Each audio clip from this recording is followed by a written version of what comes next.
starts with an email landing in your inbox, one that even the most sophisticated security researchers aren't expecting. It's an email from a name burned into cyber history, Yaroslav Vazinski, the ransomware gang hacker from Fall of Rievel, one of the top, most notorious gangs in history at the time.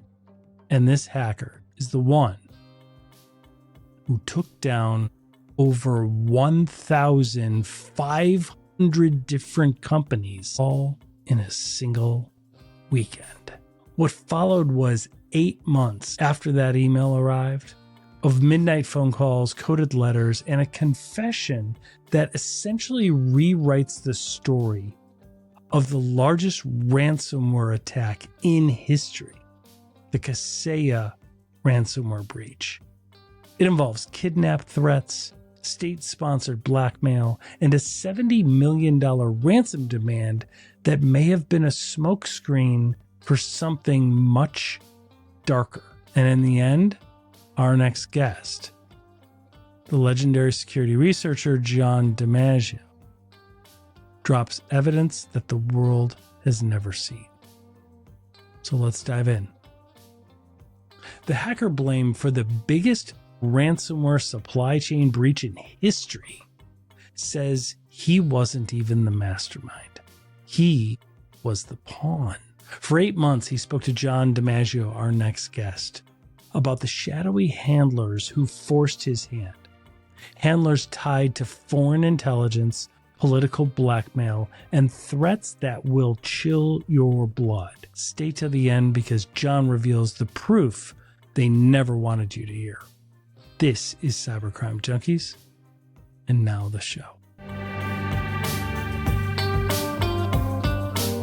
This is Cybercrime Junkies, and now the show.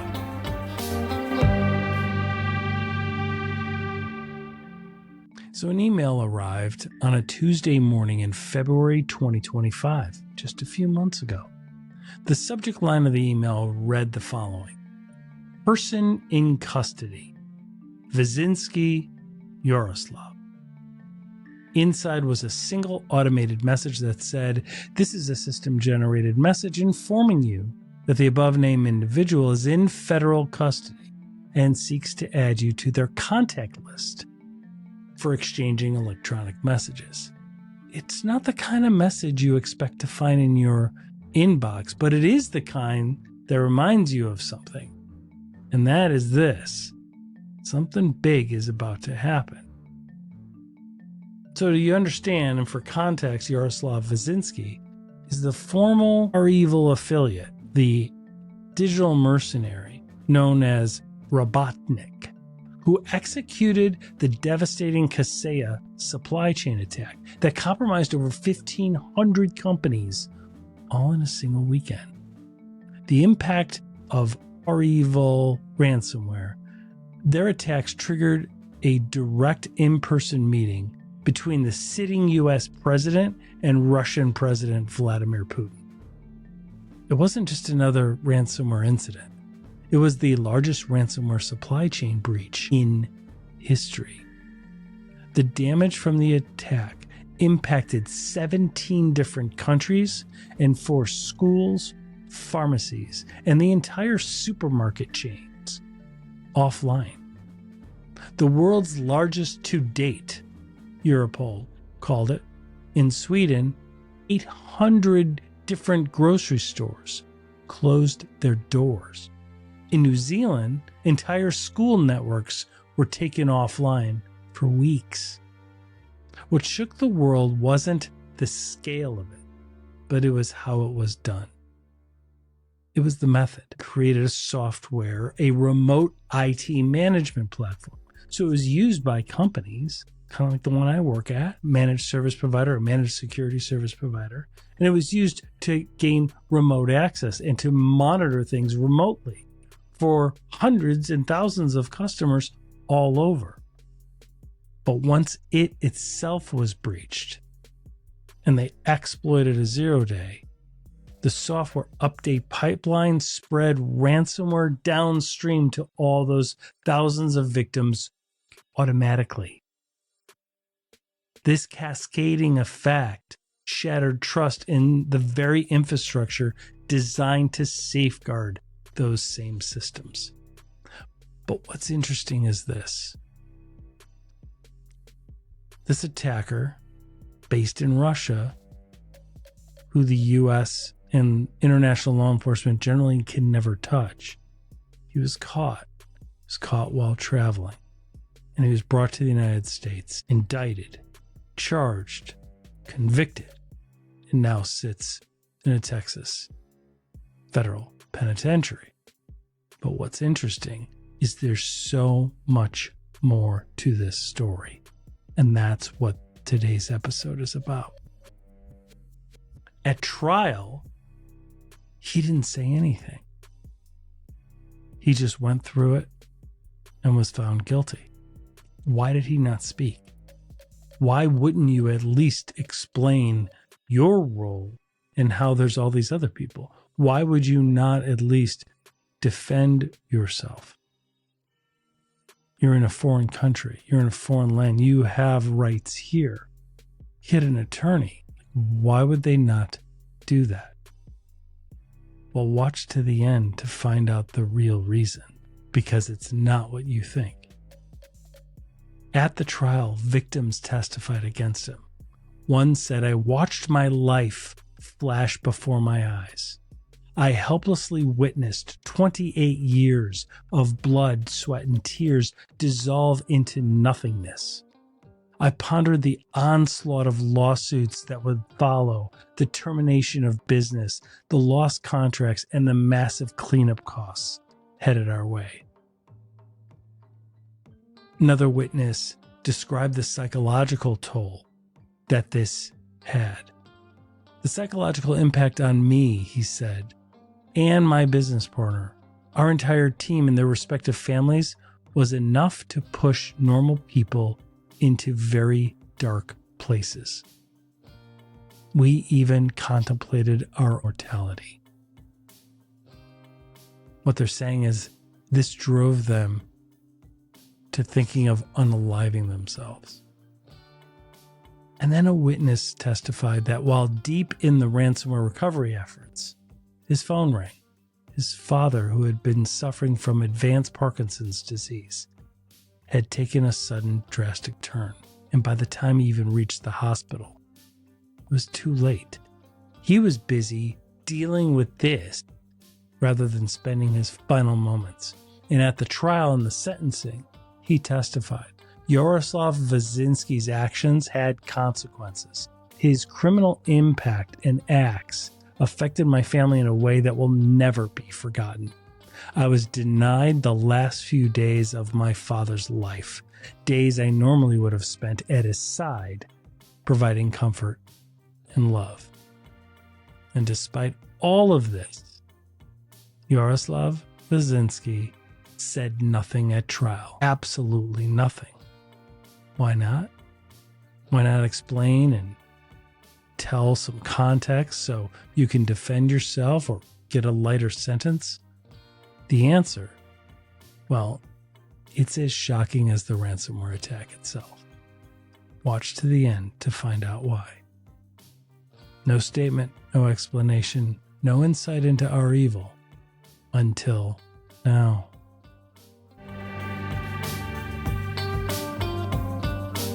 Catch us on YouTube, follow us on LinkedIn, and dive deeper at cybercrimejunkies.com. Don't just watch, be the type of person that fights back.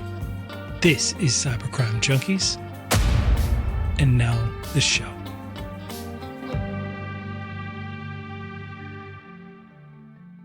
To Cybercrime Junkies, I am your host, David Morrow. In the studio today is a friend of the podcast, author of one of the coolest cybercrime books on the planet, The Art of Cyber Warfare, an investigator's guide to espionage, ransomware, and organized cybercrime. It usually sits right up there on my bookshelf, right next to Cyber Recon. but it is in my hands. We've talked about it on past episodes, but the one and only former NSA analyst and now leader at Analyst One, and somebody who's going to be releasing a never before disclosed exposure and undercover investigation and incredible insight that's going to be released and discussed next week over at DEF CON. We are getting a sneak peek into it, but this episode will not be released until after it is published. The one and only John DiMaggio, welcome to the studio, brother.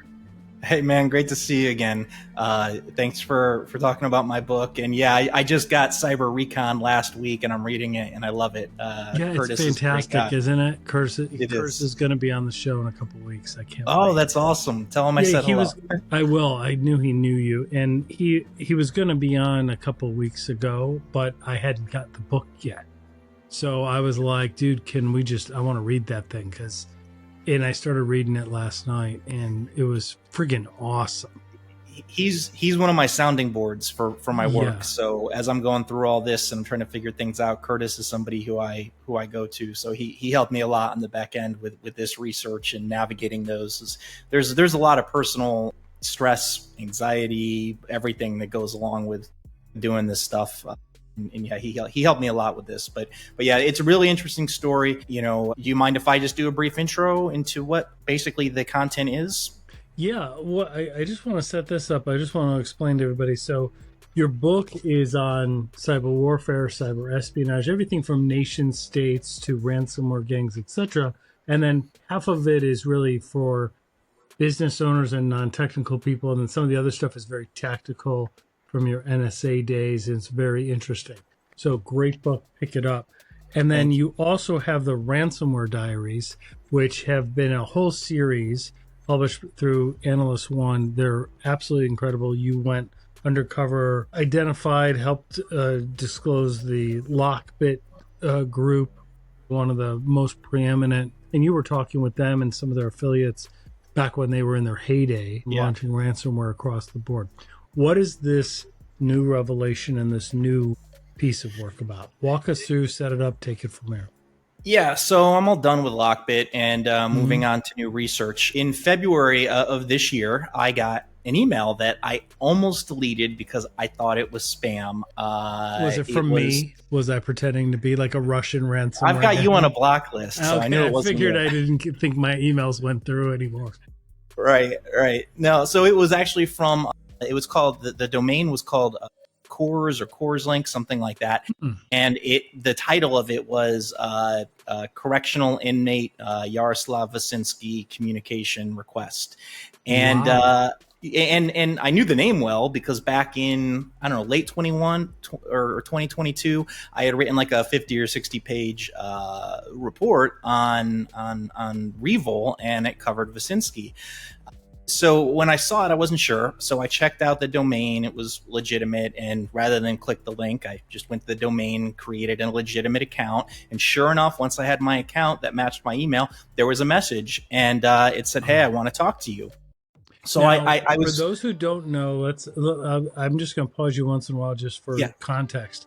So Rievel is one of the former most prominent ransomware gangs. Something happened, and a few years back, the FSB in Russia, because we always talk about how these guys, nobody ever picks these guys up, as long as they don't attack like a CIS country, the former Soviet Union, the former USSR, but they recorded video of like barging down in true Russian fashion, like barging down doors, putting guys in handcuffs, and do all this. And that was really the takedown of Rievel. And you had written about it. I remember seeing it, reading it. But so this is that guy, and he's in prison. And where is he in prison in the United States? Yeah, he's here in the U.S. now. So, that takedown, my opinion, was more for geopolitical views and perception. Wasn't it right before they launched into Ukraine?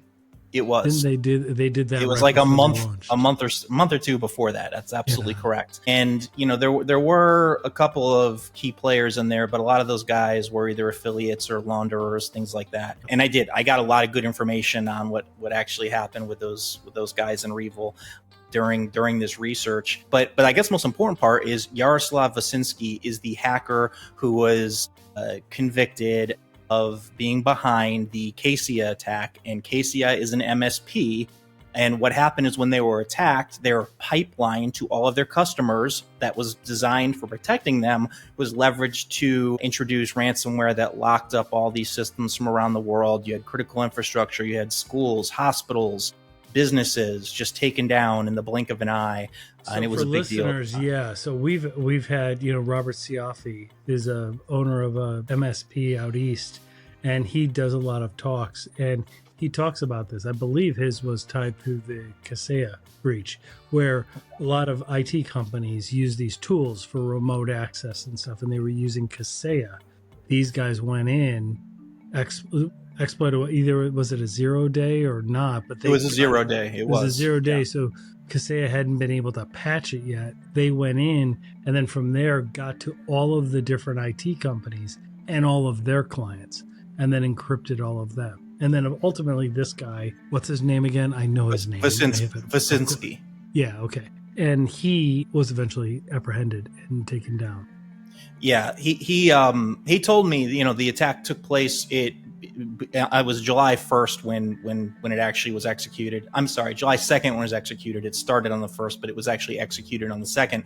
And that actually happened because Kaseya was about to do an update, and they were worried that might fix the bug that was the vulnerability that they were going to compromise. So there was actually a rush to do it at the last minute because they assumed, and they were probably right, that fix would be taking place over the 4th of July weekend, where it would have limited effect on businesses. So yeah, that was the reason that it happened so quickly when it did. For them, it was quickly because, again, it was supposed to have happened a month prior to that, and it didn't. And so he reaches out to you from yes. jail. Yeah, so he reaches out to me from jail. Go ahead. I'm sorry. No, I was gonna say he pled. Did he plead guilty? They didn't try. He did. He pled guilty. He never testified. He never spoke. He didn't say a word then or after. And he gave me a lot of good insight. Our guest, like all these guys, and I encourage you all to go back and look at some of our other episodes with Johnny, because these guys talk to you. You're like their priest or their psychologist. I don't know what it is. The East Coast Italian thing. You're just like, I like talking to them. You can come talk to me. Who am I going to tell? I'm just an analyst, right? And meanwhile, you're like writing a book on it, and you're like explaining. I always tell them when I'm going to write about them. There's actually a lot that I don't write with these guys. That. Yeah. But when it's me, I got to be upfront. It's one thing 100%. If I'm using a persona, but when it's me, I got to be upfront. So, but when he started talking to me, I wasn't going to write it. He was actually all right. So let me take a step back. I got the first email from him. I made contact. I asked him, what is he wanted to talk about, and he was very upfront. He had already was talking to another mainstream journalist at a large publication that he was working with or going to work with telling his story. And, one of his second or third emails, he started talking to me about things I didn't expect. One of the first things he mentioned to me was actually ransom recovery scams. And he was asking me of why they're not, charged and why they're not, the government doesn't, or law enforcement doesn't go after them. And he told me a story that there were a handful of times where he would be negotiating with one of his victims, and the negotiator would ask him to go offline to some other medium to talk. And usually when that was asked, it was one of these recovery companies. And in it, they would essentially, they would ask him, what's the price? They'd negotiate. And then a week or two later, he'd read in the news, though, a few weeks later, that it was like 3 and 4 times what he actually charged them for the key, for the decryption key. And so he went back to the Rievel admins and said, "Hey, look, they paid us X amount. Why is it being reported as 3 and 4 times larger?" And they told him, "Yeah, this is something that happens. These are recovery scams. They pretend to use quantum computing, and that's what they tell the victim, and then they just buy the key from us." and they mark it up, anywhere from 3 to 4 times what they actually paid, and they make money. And he didn't say this, but I later connected the dots. The reason he was asking me about this is because part of his sentencing was he has to pay back in restitution $16 million. And my belief is that number is based on what was reported as the loss, right? So I think he believes that it's an inflated number. And I mean, he's already convicted, so I don't think and I wasn't at the time writing about it. So I can't think of a motive to lie to him about this. And he brought it up. That's very But logical. He didn't say this, that makes perfect sense. And so for listeners, let's explain. An organization gets attacked by ransom. They have their cyber insurance, their forensic guys come in, their initial first responders. We do some of that work, by the way, like the group that I'm with now, that we're first responders. It's fascinating work. Like it's remarkable. Oftentimes there is a negotiation firm, and there is a recent article that I read, and I'm sure you saw that, where one of these guys that was working for one of the firms in Chicago, he's being investigated by the DOJ for skimming, meaning they would do something like this. They would say to the victim, it's going to be $3 million, whatever the number, it's going to be $3 million.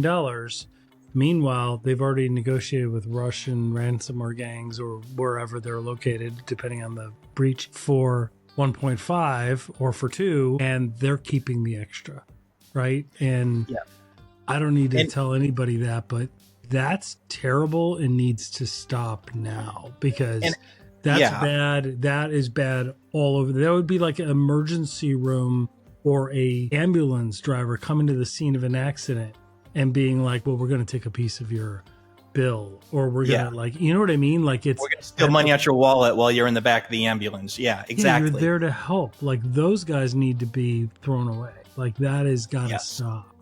So and I want to say, because this is big. This is, when you heard that, you were probably like, holy crap. Like this is a big deal.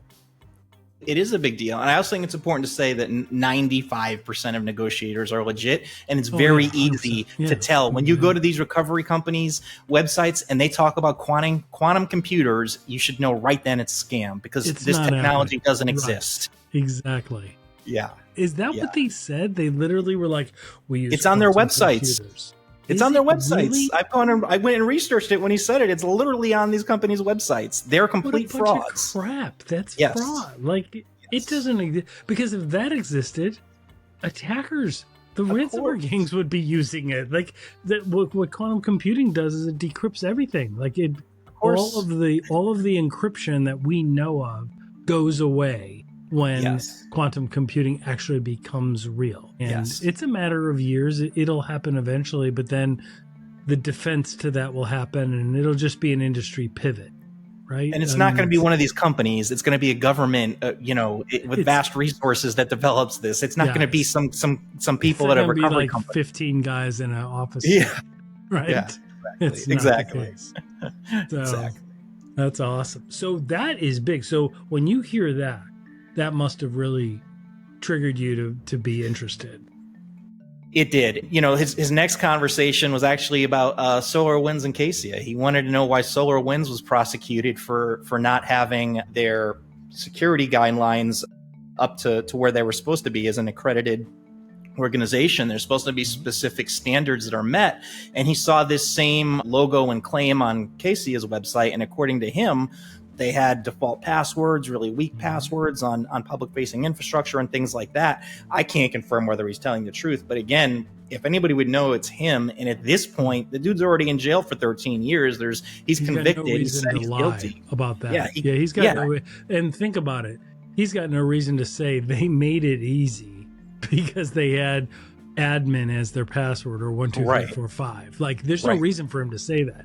It's much better street cred if he goes, it was brutal. It took vast amounts of skills for me to break in. So it sounds very legit what he's telling you. Yeah, correct. Yes.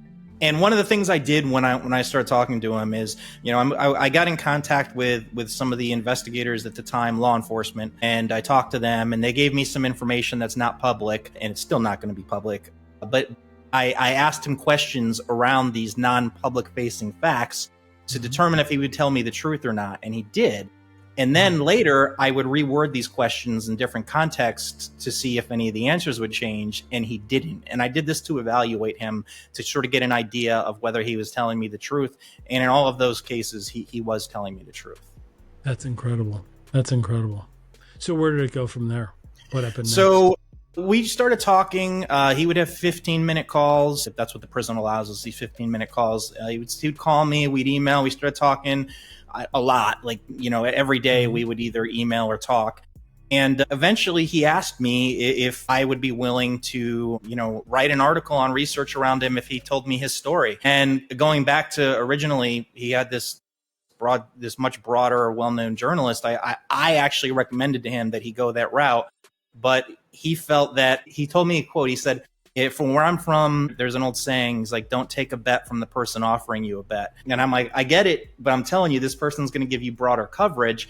But he didn't feel that, he was like, all the bad guys that I know, you talk to the same people, you go in the same circles, you're going to understand the technical details. I would just rather give the information to you.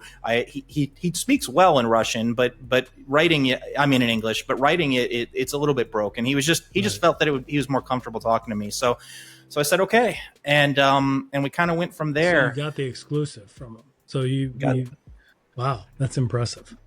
Yes. And months, we talked so much, not just about that, about his life. And I really needed to understand his life, his journey, everything. When I do stuff for the Ransomware Diaries, I don't want to just tell you, here's what happened. I want you to understand how we got here. So he just started telling me. At Bastard Lord, you explained why they do it, right? They could work in a factory that is ice cold in the middle of winter for $100 a week and work vast amounts of hours, or they could do cybercrime where nothing's going to happen to them. They will not be prosecuted. They operate with impunity, and they can make $15,000 a week. Why would they not do it? And one thing I point out when I'm talking to people, because people don't get it here in the U.S., and that is, you have to understand, these guys grew up with their mom, their dad, their grandfather, all teaching them, we are the enemy. They are the good guys, and we are the enemy. And so that's part of the reason there's a lack of empathy when they bankrupt us or they do things, because they still feel like they're doing the right thing, or it's no harm, no foul.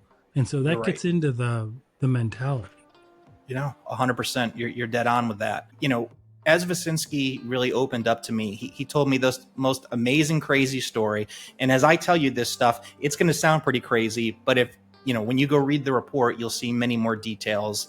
Just in time, I couldn't possibly tell you every detail, but there's enough there that led me to believe a lot of what he said, though there's a lot of it I can't validate. But he told me a story, and the story basically was, he started in his early teens on one of the main Russian hacking forums and looking for work, and he got into minor stuff, and that evolved into doing eventually large-scale denial of service attacks against VoIP systems and taking down companies for VoIP.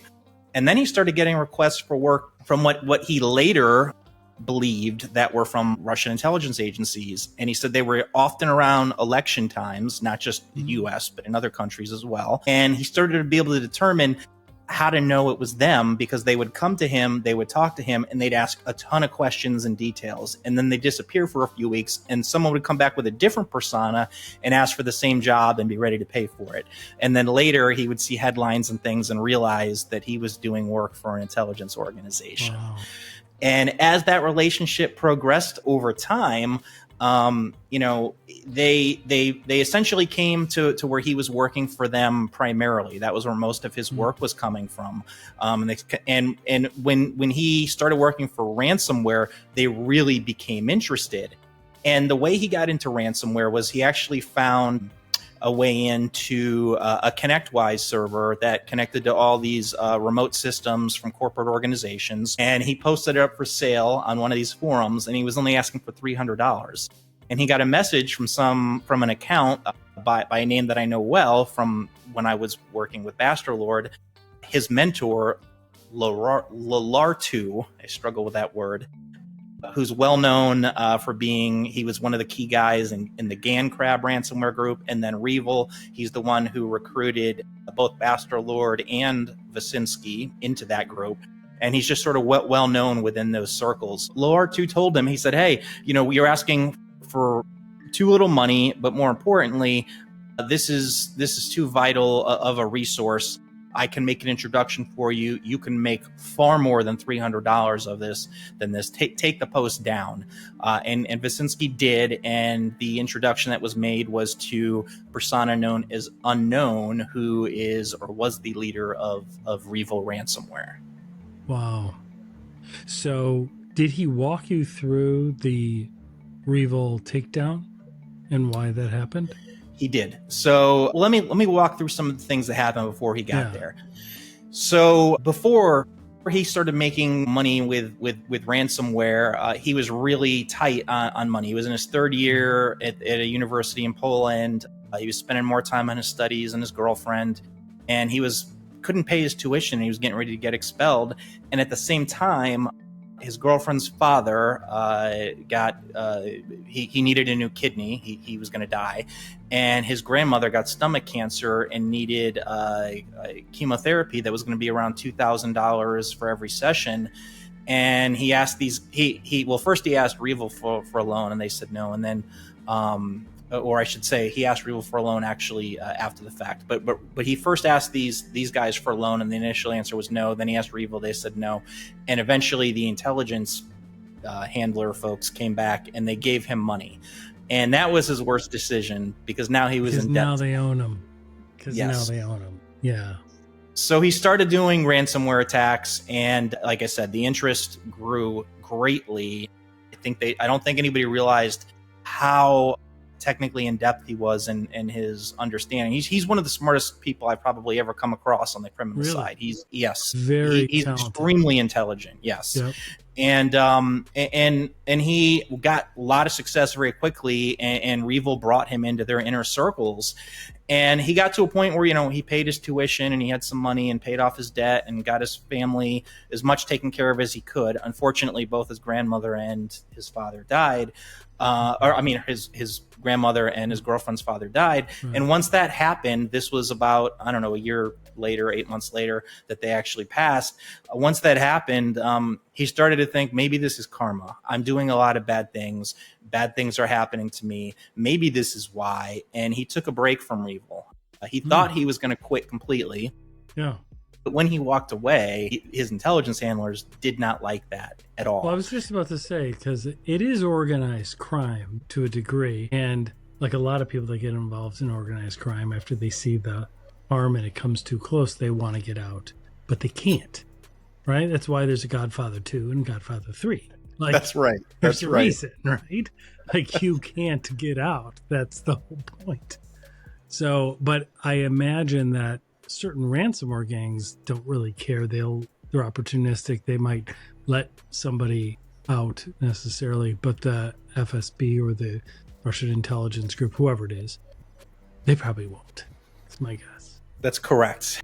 And, especially once you're in debt to them. But he said no. At first, he said, no, I'm not doing anymore. And he was coming back from Poland, where he was at university between semesters. He was coming back home, and he landed at the airport in Kyiv. And when he was walking through the airport and had to go through customs, they stopped him and they brought him into a back room. And they started grilling him about who he was, what he does for work, why he's coming there, all that sort of thing. And he felt like something was up. And he became abrasive with them and was saying stuff like, if you're going to arrest me, then arrest me. Otherwise, let me go. And they took out a phone, not his phone, but they took out a phone, and they showed him screenshots of a Telegram conversation between him and his alleged intelligence handler. And he knew right there that he was fucked. Yes. He knew he was in trouble because, according to him, the only way they would get that is if his handlers would have shared that. And he believed that this was before the war, and he believed that the level of corruption in their access would allow them to do this shakedown, and that this was part of that. And towards the end, they ended up giving him a summons where he would have to come back, but there was no arrests. And when they were right before they let him go, one of them told him, "Hey, you're in a lot of trouble. You better contact the right people to get you out of this." So he knew what was happening. Mm-hmm. And once he got out, he got home, he called these guys, or I shouldn't say call. He messaged these guys and he said, "Hey, what's going on? Why is this happening?" type of thing. And they told him, "You work for us now. You owe us. You're in debt. You need to get back to work. We have another job for you." And I asked him if Rievel had connections to Russian intelligence, and he told me 100% yes. And when he said to feel, were you surprised by that? I wasn't surprised, but it's kind of confirmation now from somebody on the inside, which we've never had. Exactly. Correct. Yeah. And so essentially he said to them, I'm out. I'm not going to do it. What are you going to do if I don't do it? What if I say no? And I don't know if you want me to use the exact words, but yes, please. We can always edit them out later. Okay. They told him if he didn't do it, they would arrest him. They'd have him put in prison. They'd rip off his fingernails. They would rape him. And then they'd ask him if he wanted to do one more trick or if he wanted to get back to work. And if that didn't work, they told him they would take one of his kidneys. And he said, "You only need one kidney to live, and your girlfriend will only need one as well. Think about your family too, and make a wise choice." And at that point, he was really, really scared. At the same time frame, he was still at university, right? Yeah. He was like 20 years old when this happened, something like that. Holy cow! Yeah, and he looks like he's 13. Not that lmatters, but he looks still extremely. I'll young. grab a picture and I'll put it up here so that we could show kind of. Yeah, I'll give you one that's a little more updated, because the ones that are out there, he really was 13, and the ones that are out there. But wow. I'll share one with you. Just remind me. But yeah, so at the same time, he started to go out and do things, and he started to realize he was being followed, and he didn't think it was his intelligence handlers, because they had just threatened to do horrible things to him. That has got to be so scary for a kid. I mean, yeah, and he gave me very specific examples, though. He said to me he had gone back. So fast forward a few weeks, he goes back to Poland, and he's at a shopping center, and he sees people watching him, and one of these people's carrying a Sephora bag. And yes, there are Sephoras in Poland. I checked.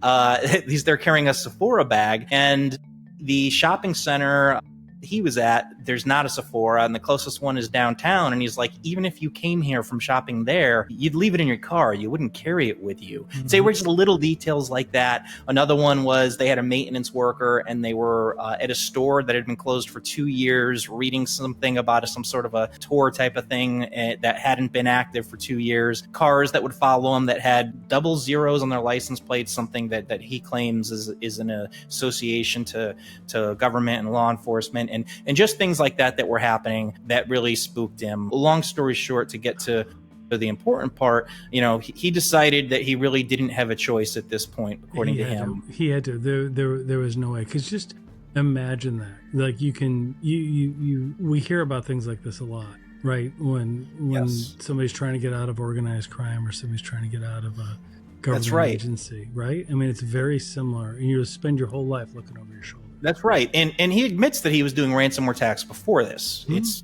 only up to this one where he says he was coerced. So I asked him about the money from ransomware attacks, and he said to me, yeah, the thing about that is it takes a lot of time and resources to clean that money in order to get it. So, and he didn't have it when he first started talking to these guys, but it wasn't a 1-for-1 where he could just take that money and pay them back. But even when he did try to pay them back at that point, it wasn't so much that they were interested in paying him back. They were more interested in being able to leverage him for work. So with these threats against his family and everything else, he decided that he would do this one last job. And they told him, it was in June, they told him he had a month. And when he didn't do it still, they called him they talked to him. I keep saying call. This is all through encrypted apps. They talked to him again on June 30th, and they were like, this is your last chance. And he had found... it now because Kaseya is updating over the July 4th weekend. You've got to act now. There's a 0-day. Go for it. And according to them, they picked the target, not him. In that month prior, when they had picked Kaseya, he had been profiling them, and he did find a vulnerability that would let him in. But since then, that had gotten patched. So he was really nervous because he now had to find a way in again. And like I said, he is a very intelligent person. Yeah. And So he was short on time, and he told me he found a bug in their help desk module that is at the last minute or the last couple days that allowed him to create this exploit. He developed the 0-day himself. He wrote the scripts to automate some of the attack. He staged and set everything up, but he still says he refused to do it. He got everything ready, and he handed it off back to his handlers and told him he was not going to, his words, pull the trigger. Now, what you should be asking yourself at this point, though, is, but Rievel is behind this. Well, I asked him specifically. Rievel's role in this was to sort of clean the exploit, to make sure AV wouldn't be able to detect it, to package it up. That was their role, and to be the front of this. But according to him, they were not active in the attack at all. They were just like things I just said, and then being the face of it and afterwards. And so the day of the attack, he wanted to make sure there'd be evidence that he couldn't do the attack while it was taking place. So he specifically went to a shopping mall and at well-known stores and made sure that he was on camera and would make face-to-face contact with the camera so that there would be solid evidence that, not saying that he wasn't part of the crime, but that he wasn't the one who executed it. And so the attack takes place. You know what happens with Kaseya. It goes down, all the 1,500 companies. It's all over the news. Well, the next day or the day of, Rievel asks for a $70 million ransom. Now, that same day, the leader of Rievel disappears, and nobody really knows what happened to Unknown. And there are theories that he's one of the guys that got arrested. I asked Vasinski about the specific individual, and he told me no, that person was part of Rievel, and he told me who they were within the group, but it was not Unknown. But the leader of Unknown actually disappeared. Well, a couple days before that, when Vasinski was really worried about doing this attack, the leader of Rievel gave him a contact, somebody who I validated on these forums did exist at the time, who was offering services to basically to make yourself disappear, getting out of a country, getting on a flight that wouldn't have you on their charter, getting a new identity, getting a pass through customs or law enforcement or whatever it might be, and it cost $250,000. But when he disappeared, Vasinski believes it's because they asked for that $70 million, and his handlers had absolutely no intention of giving up that key, and that was what led this guy to disappear. And he thinks he was either one, killed, but what he thinks is more likely is that he used this service to get out and disappear. And he even gave it down to me in details of possible flights that might have taken place this guy would have been on, and things of that nature. And him and the other people in Rievel spent a bunch of money trying to figure out where he might have gone, which is in my report. But regardless, I'm sure that guy's not there today, but he thinks he's still out there, and he thinks that's the reason that he disappeared, which is something we've never heard, and I thought was really interesting. Yeah. But yeah, according to him, so Casey was picked by this Russian intelligence service, and the whole point of it was disruption, damage, gain access to critical infrastructure, extort some money, possibly, right? Yes. And it's been reported that there was no data stolen, and there was no data leaked through their website, but according to him, there was data stolen. It's just, again, wasn't for Rievel who did it, so they weren't the ones that were trying to extort it because they didn't have it. And it was on select targets. Intelligence group? The data sits with them. But it was select targets. It wasn't all 1,500. It was select targets. Right. And so, yeah, according to him, that was the whole point of this. And it's funny because at the time, President Biden was on record quoted saying, if Russia had a hand in this, we will respond. And, it was decided, at least from what was reported publicly, that they didn't, and that it was all cybercrime. And now, from what he tells me, it sounds like, in fact, it was. Yeah, exactly. Wow, that's big. So, it is. So, wow. So it gets worse, though. It gets worse, though. But one question that comes to my mind then is what happens next? Like, what do you think? What do you anticipate will happen when you release this? Like, will we take a look at this? Will we, will this make it up to the Oval Office or to the NSA or to the FBI? Like, what do we do with this as a country? So I've already shared it with law enforcement and some of the intelligence agencies, and I haven't gotten much of a response, though. Now, as where I am today, no longer working for those agencies, I don't know how much of a response that I would be a part of. You'd be privy to anyway, Yeah, even if they are going to do something. But my perception is there wasn't a lot. This is kind of a closed deal. And one of the things that it's kind of a cold case at this point. Yeah. Like, well, they've got their guy. That's right, the thing. They've got their guy. And here's where I have a problem with this. We're never going to take down ransomware groups long term if we're focused on getting the guy that's the most convenient. Right. And of course, Spaskinski should be in jail. But you know what? That he was even if let's just say, what if this was all a lie and he really did do it, part of Rievel? Even if that were the case, we should still be going after the leadership, the people that are behind it, not just the paid help that executed attacks. Right. And sort of after they got him, he was kind of the trophy, and the whole operation kind of came to a halt, and those resources were no longer dedicated, and we stopped looking for the leadership of the group. And I think that's wrong. We're never going to make that impact unless we go after the heads, and that didn't happen here. You've got to kill the head of the snake. I mean, you have to actually get all the way at the top, because their own government's not going to do anything. That's clearly. Right. That's right. And what's also interesting is, and I tried to explain to him it wouldn't have mattered, but Wyszynski didn't get paid, and he saw that day of the he didn't get paid, and he wanted the money so that he could get out of their grasp. Mm-hmm. And Rievel, in the admin panel, it showed up that 100 Bitcoin was paid that day, and at the day of that, the value that would have been 3.3 million, which would fit if one of those companies had paid. And they told him it was a glitch in the admin panel. Then it disappeared and it was no longer in the admin panel, and they told him it wasn't actually paid. Fast forward a few months later, we find out Advanced Intel releases a report that Rievel had built in a back door into the code and was actually stealing money from affiliates and trying to claim that nobody ever paid, and this fits perfectly. So he got screwed by the Russian foreign intelligence, allegedly, and he got screwed by Rievel. This guy's been screwed a lot. It really is crazy how many bad things have happened to this guy. But, you do bad things happen to you. So I don't feel bad for him, but I do think we should have still went after the heads of this. Yeah, 100%. And I mean, I always feel bad for the organized crime guys that wind up in the back of a trunk shot up, right? But then again, if you get involved, like, that's one of the risks. Like, that's right. It's in the entry. Well, as soon as you open the door, you're like, well, this could happen at the end. So just be careful if you're coming in. Right.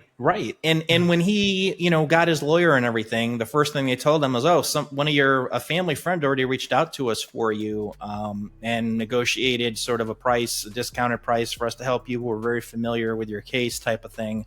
But they didn't have a name, and, he's convinced that was affiliated with his handlers. And, this is a law firm who specializes in criminals and Russian, intelligence operatives. Some of the big names, the gentleman, I can't think of his name off the top of my head, but the guy that was swapped for the basketball player. Oh, yeah. Greener, something like that. Oh, yeah. Yeah, they represented this person and other people. Okay, so they've got so. And of course, I'm not suggesting that they're not. That's just their job. When you have a defense attorney, they represent criminals. I'm not suggesting they have any part in this. What I'm trying to get at is, they specialize in representing these type of criminals.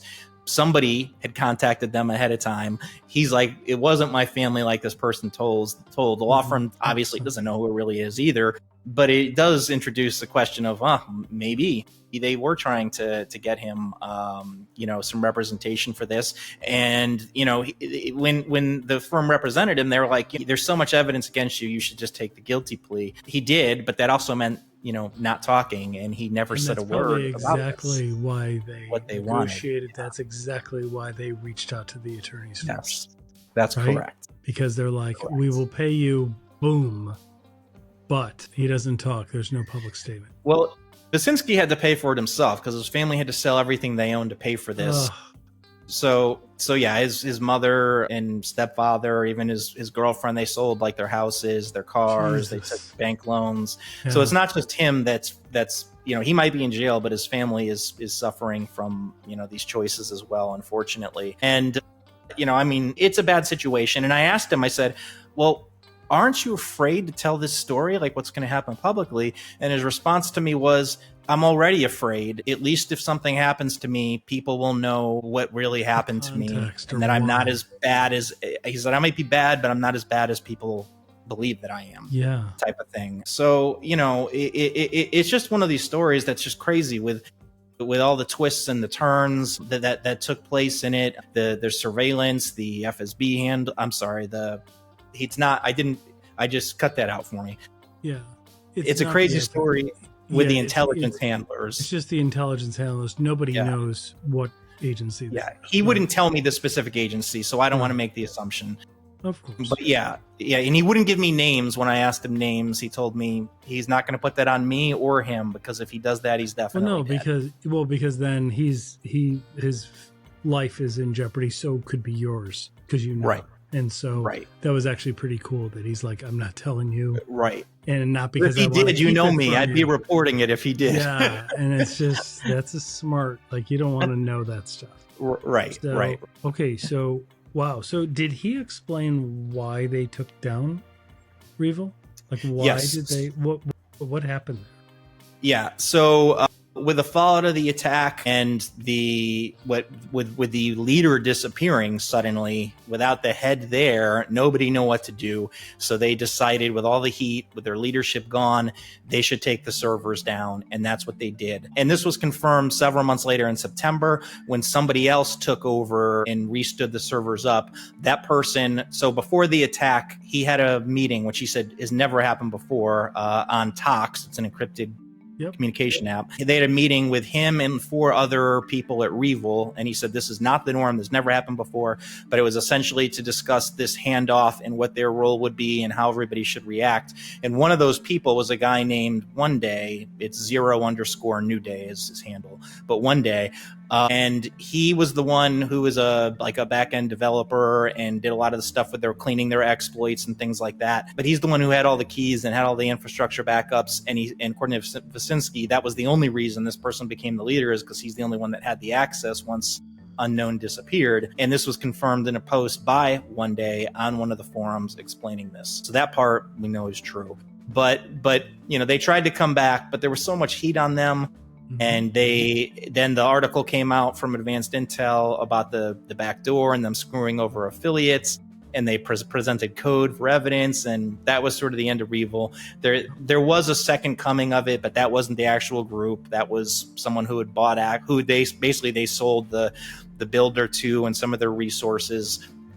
That person wasn't actually associated with the original group, and even that lasted for, 5-6 months, and that faded off as well. And for those that don't understand, all these gangs have a brand. They have a application, they've got a platform, they have systems in place, and then when they dismantle, that name still has street cred, it still has value, and so other groups try and rebrand it. It's kind of like... Right. Toys R Us stores closed, but now they're opening up inside of a store, and they basically just sold the license and the name. That's right. Right? That's right. So that's right. Stuff like that. That's exactly right. And then eventually it was started to be used by, my opinion, the Russian government. We started to seeing Rievel's payload being used in the against Ukraine targets, and this was over a year later, and right. Total different tone, theme, more hacktivist. Again, different people, not the same group, but maybe it was some of the people they arrested, but it wasn't what it was. An affiliate that worked for them once and saved something. Yeah. Like you never know. That's right. That's right. Yeah, but that was not related to the core group. So Unknown has been gone, never been found, disappeared that day, has never been heard from again. And this guy was like Lockbit, the leader of Lockbit, huge ego, couldn't shut up, very boisterous, talked way too much. So for him to just go quiet and disappear was telling, because that doesn't just happen. Right, exactly. And everything because when you operate with impunity, you want to be out there. You want to be the Al Capone and known, and you're basically running the country. And you want to. This guy threatened Trump publicly when Trump was president the first time. Yeah, and they had gotten into one of his allegedly into one of his lawyers' data, and were threatening to release things on him when he was running for re-election. So like I said, they weren't afraid, they weren't quiet, and suddenly the guy was, and he was gone. Disappeared. Right. Disappeared. Yeah. So it's a mystery. Yeah. We have some more details on now. Yeah. And all of this, as crazy as all of it sounds, it's like 30 pages, but it's of text, but it's explain and lay it all out, and it all fits together. Again, I can't validate everything he said. One key important part I left out. The day before the attack, he was at his wit's end. He was scared. He didn't know what was going to happen to himself, and he was desperate. And he went and he found there was a post by the FBI or by the Department of Justice that said, if you're an affiliate, you can contact us with impunity if you provide help that leads to the arrest of the leadership of the group. And he claims that he did, and he warned them what was going to happen. Really? That fact, if that's true, and if that's a bombshell. If that's true, and if him going to the shopping mall and being seen on camera is true, those are two things that should have brought up in his trial, 100%. And those are two things that should have been looked into by law enforcement, 100%. Neither happened, and those are two things that could have been validated at the time. So again, and if he's lying, then we could have validated that too. If the machine is working in the background and they're like, plead this guy guilty, here's the and make sure he doesn't talk. That's right. That's right. And also, I'm not saying that this is part of a conspiracy, but this is a fact. The prison made it extremely difficult for me because he had to choose between calling me or calling his family because he has limited minutes that he can talk. I wanted to just come and visit him in person to do the interview. And originally everything was friendly, and they seemed like they didn't say you're approved, but it seemed like I was approved because they came back and they said, what days do you want to visit? I gave them the dates, and then the whole tone changed. You will not be allowed to interview Vasinski. And I said, okay, well, when I'm done with the work, I would like to continue to be able to visit him. This is a young person. I don't want him my adversary again. It's drivable distance from where I live. I would like to try to be there to help rehabilitate him. And no, you will not be allowed to visit is all that I got. Really? And then they started intercepting my mail to and from him because, the comms are all monitored and stuff. So, I mean, mail is monitored too, but it's easier for him to write stuff and send it to me. So he has to pay to use the computer, but writing letters he doesn't. So he wanted to write letters to answer all my stuff. And he said he had written like an 18-page response to me and sent it in the mail. That never got to me. The interview questions and things I sent via mail never got to him. Everything was blocked. So it was pretty frustrating. And I'm still frustrated because this guy, is in prison. He has all this information. I don't know why we wouldn't try and flip him. I don't know why there's nobody trying to rehabilitate this guy. We don't want him to be an adversary again. It doesn't matter what he did or didn't do.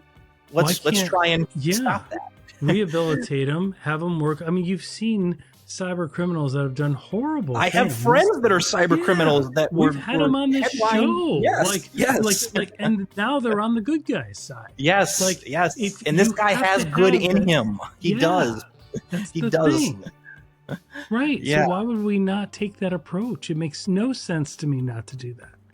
He did bad things. He made mistakes. He did a lot of bad things. First of all, he was a kid. He was a young kid when this was going down. But he went through personal trauma, the reasons for it. You kind of understand it. He pays his debt.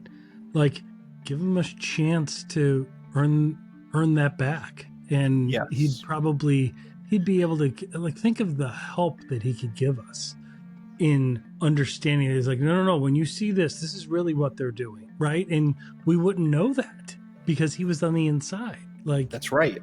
Yeah. And one of the other things, and a lot of people are going to disagree with me on this. One of the other things I have an issue with is because he has so much restitution to pay back. He works in the prison. He makes a whopping $26 a month. 25 of it's taken for restitution. The problem is he only gets $1 left, and that's what he has to use to buy things like soap and basic things. And soap and all that stuff. Yeah. Yes. That's ridiculous. Yeah, but the real issue is his family and people. Like, you can't just like send the guy money. His family can't just be like, oh, here's money for that stuff, because he's sanctioned.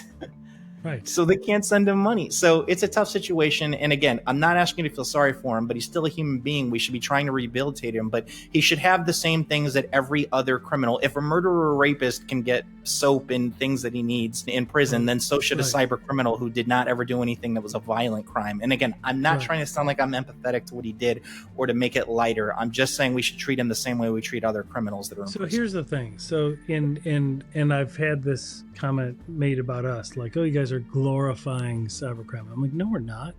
Being empathetic and understanding is not sympathy. That's right. It's not sympathy, it's empathy. Empathy means we're trying to understand. Because if we can't understand, we can't defend.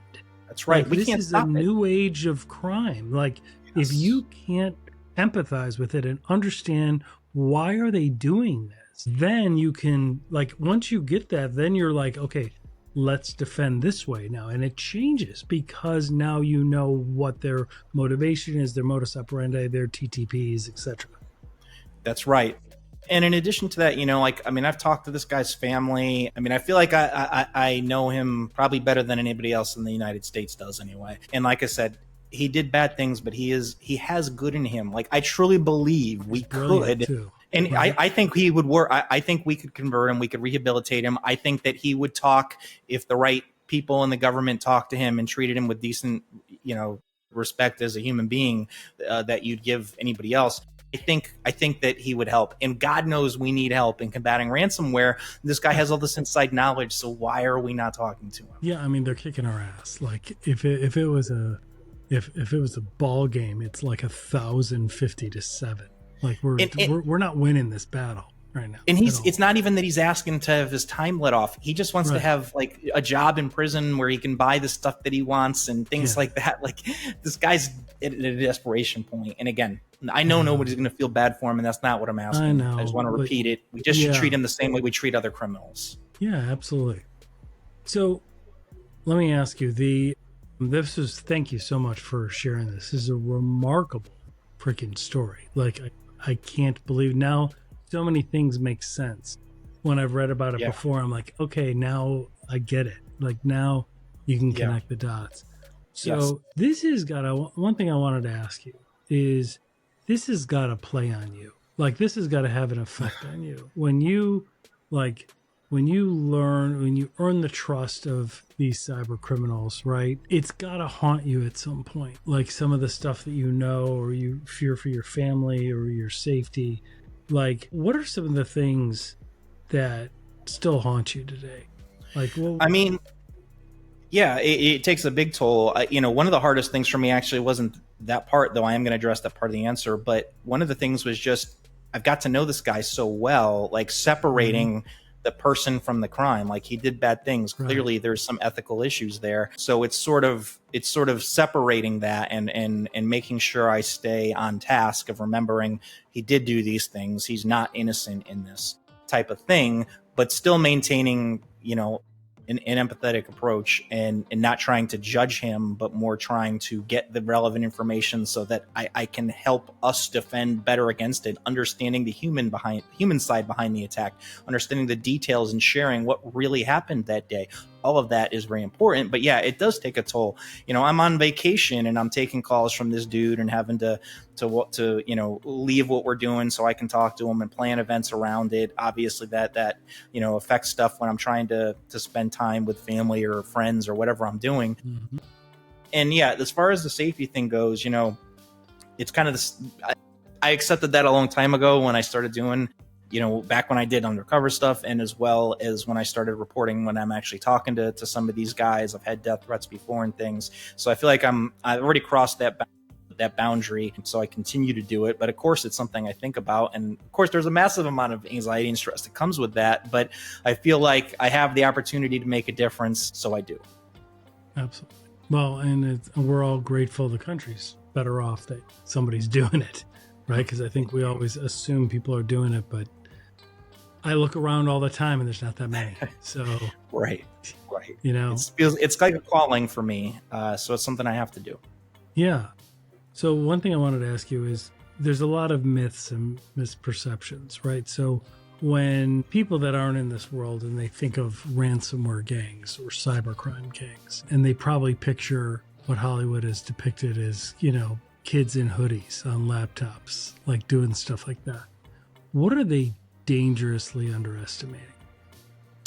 Their technical capability and reach. I mean, this is proof that these people, many of them kids, like, are smart enough that they're actually able to get by our defenses. And I think that we discount, because a lot of people are so young and they don't have real world experience, that they won't be able to do these sort of crimes. And right. we're clearly wrong, because it's happened time and time again now.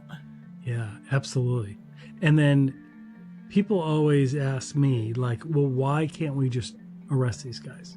Why can't we make this part of a treaty or something and just have them go in and get it? And I'm like, first you have to find out who they are, where they are, and most of the time they operate with impunity, don't they? I mean, right. when you were on 60 Minutes, you were interviewed and you were explaining, like, they operate with impunity. That's right. And that's part of the reason why it is such a popular crime. Well, and most of them are in Russia. The only reason we have Wyszynski is because he was in the Ukraine crossing into Poland, and Poland grabbed him and was willing to extradite him, or we wouldn't have him either.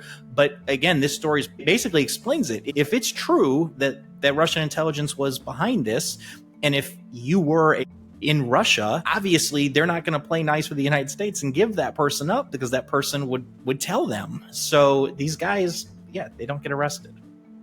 There's the one kid, and I forgot his name, but his dad is involved, has ties to Russian intelligence, and he cruises around the center of Moscow. Maxim Yakubets, yes, is who you're referring to. Yes.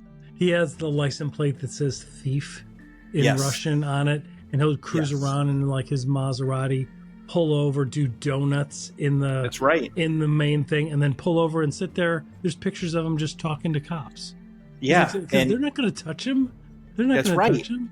That's right. And he takes pictures in a jumpsuit that's got a U.S. flag on it, and he's holding stacks of money. And yes, he's married to a young lady whose father was extremely high up in the FSB, and there's pictures of him with Putin and things like that. So there's a lot going on that ties these guys to the government. This is just one more story to throw in that bucket. Unbelievable. And then, so you're done with Lockbit. That's in one of the other ransomware games. I am done with Lockbit. I'm so done with Lockbit. The Lockbit sup, all these guys have, like, usernames that they get known by. It's like their stage name. It's like Cher. And the Lockbit sup is on Twitter, or at least a guy that has his picture and that is on there. And I see him, like, chatting on there and doing things. Sorry, this is funny. I don't know if you can see it, but I've got a call from the prison right now. Oh my God! If you got to take it, you can go ahead and take it. No. We're good. We're good. Oh, that's wild. It's just ironic. Oh my gosh.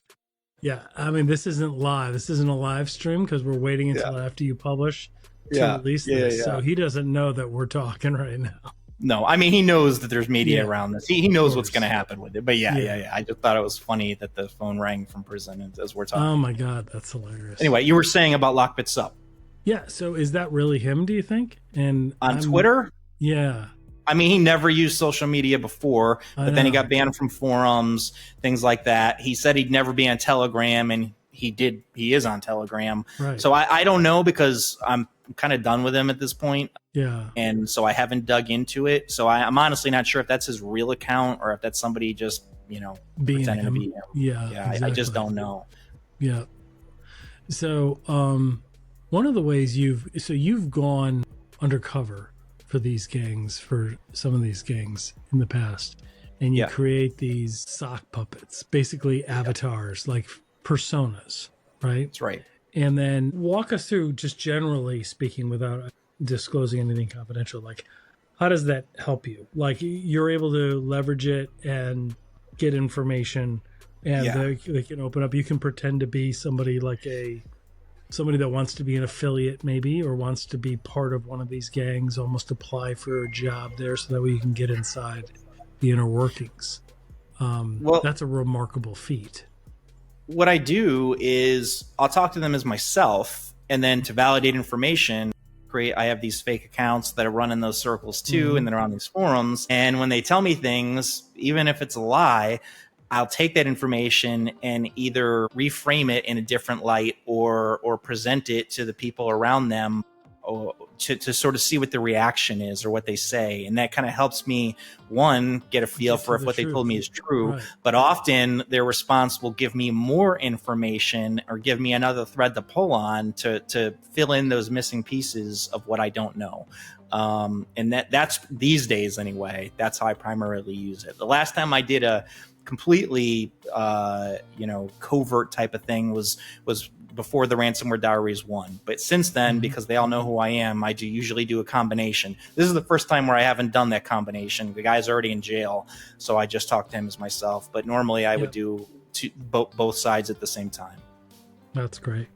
So you'll send me a draft of what you're working on, and then once it'll be published, there'll be a link so we can have, by the time this goes public, we will have a link in the show notes. So if you guys want to read John's writing on the story in a lot more details than what we were able to cover here, definitely check that out. And we will also have a link to one of the best. If you want to get into cybersecurity, this is the book to have. I'm just telling you, it's really good job. Like, you really did a good job. And I'm working on a new one. Story. Are you? Yeah. I am. What's it going to be? Also about cyber warfare, or what's it going to be about? No, I'm doing it same publisher with No Starch. Me and some other researchers kind of on our relationships with bad guys and the inside view that we've gained through very specific high profile attacks that have happened over the years, kind of talk and helped each other at the same time in the background and planning things out and doing stuff. That's great. So it'll be interesting. Well, we will have you on to discuss that when that thing's baked. Yeah, so, I'm excited about it. That's very cool. And so you're heading to DEF CON? I am. I've been working on this so much, I've barely got time to work on my talk. So the DEF CON talk's a little bit different. I brought in one of the investigators, John Fokker, who originally at the time was a Dutch police investigator who was working this case and was able to flip one of the inside Rievel guys and make them an informant and things like that. So we're going to kind of split it. He's going to tell that part, and then I'm going to tell the Vasinski part. Oh, that's cool. And then, of course, the report's just going to be about Vasinski because there's so much detail. It'd be 100 pages if we had both. Yeah. So it'll be sort of a tag team for the talk. That's fantastic.